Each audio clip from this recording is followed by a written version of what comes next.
We've beaten Olympiacos 4-2. We moved outside now for the interviews, but we're here with Alex. What?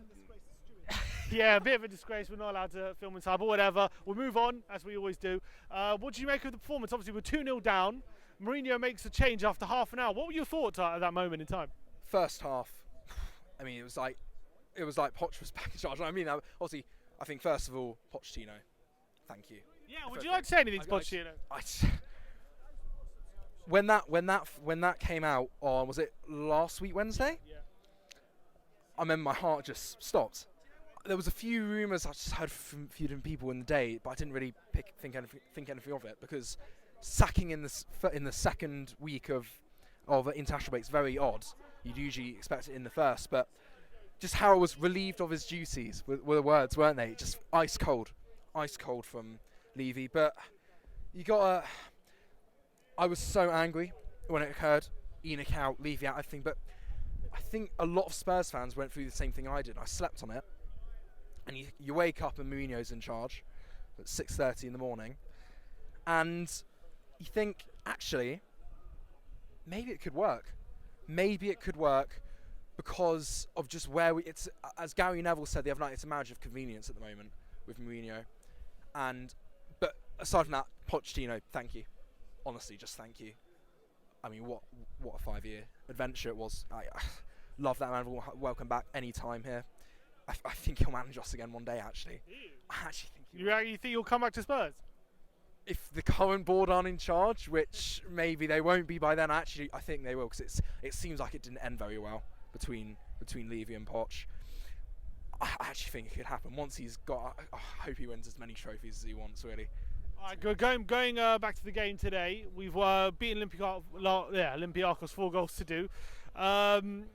Do you think we deserved to win at the end of the day? Absolutely, because we tore them apart in the second half. It was a complete massacre. I think one of the things everyone says about the Christian Eriksen coming on may have helped, but really we were so lucky to get the first goal, weren't we? A massive mistake at the back by Olympiacos. But it was actually, I think, when Sissoko covered Aurier right back, and that allowed Aurier to move forward into a more advanced role, which was sort of similar. Aurier in advanced role at West Ham. We've always known that Aurier's actually been pretty good going forward. That's never been the issue. It's defending. And now I don't really want to praise him that much, because I know he was very good today, but we know we'll just go get a red card against Bournemouth at the weekend. But it's something you do, to be honest. So I don't want to really get on the Aurier bandwagon. We still need a right back. We need defence, to be honest, because Danny Rose was shocking tonight. How worrying was that first half now for you, though, given the fact we're playing a team that has had 1 point in this group stage so far, which was against us in the home game, and we had. Are you worried that he had to change it so early on to stop the tide? I was so happy when he brought Eriksen on, even if Eriksen was fine today. He was fine. He had some really bad passes and attempts, but I think it just showed what kind of manager Mourinho is, and actually something we've been crying out for: early substitutions. Dyer was poor. Early as a half an hour, though. I mean, to be honest, I'm really happy that Dyer Mourinho romance only lasted a game and a bit, because I don't see a lot in Dyer and Ndombele. Maybe because he wasn't as fit, and Ndombele, but Ndombele really should have been starting tonight if he was fit. But I was just very, very happy that Mourinho showed cojones. Isn't that the word? And actually went for it. I mean, could you imagine the absolute walloping he gave the players at half time? And we'll find out in 12 months in the documentary, I'm sure. But it's a weird one tonight. To be honest with Mourinho, I know we've won tonight, but I just really want to make I'm not a flip-flop, and I'm going to keep what I said when he came in. Mourinho is a poison. He is a time bomb that will go off eventually. Is it worth it for some trophies? The board have to know what they're doing, and when the fuse lights, cut it off, cut him loose. You have to make the right decision with him and cut it off. If you let him go on too long, if he gets to the end of 2 years, we've won a Carabao Cup, an FA Cup, whatever, we'll be happy.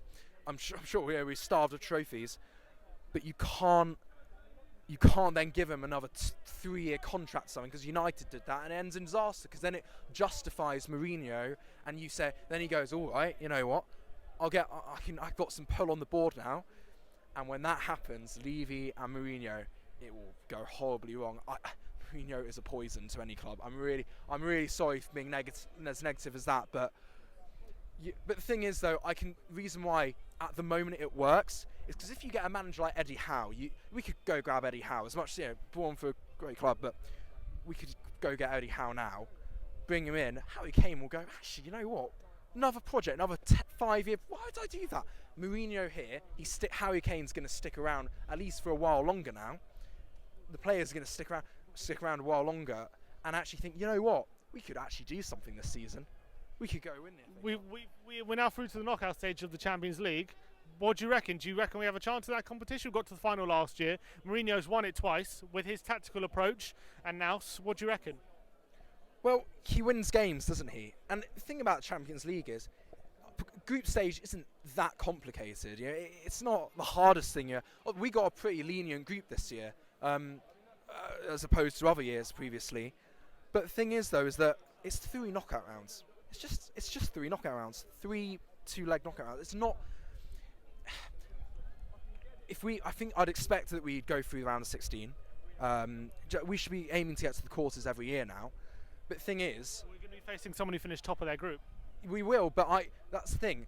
The group stage is very, very weird because you actually get teams that might be better finishing in second, just because of how things work. So I don't really actually put too much into that. Look, well, I don't really. No, I can say, will we get to the final? Who knows?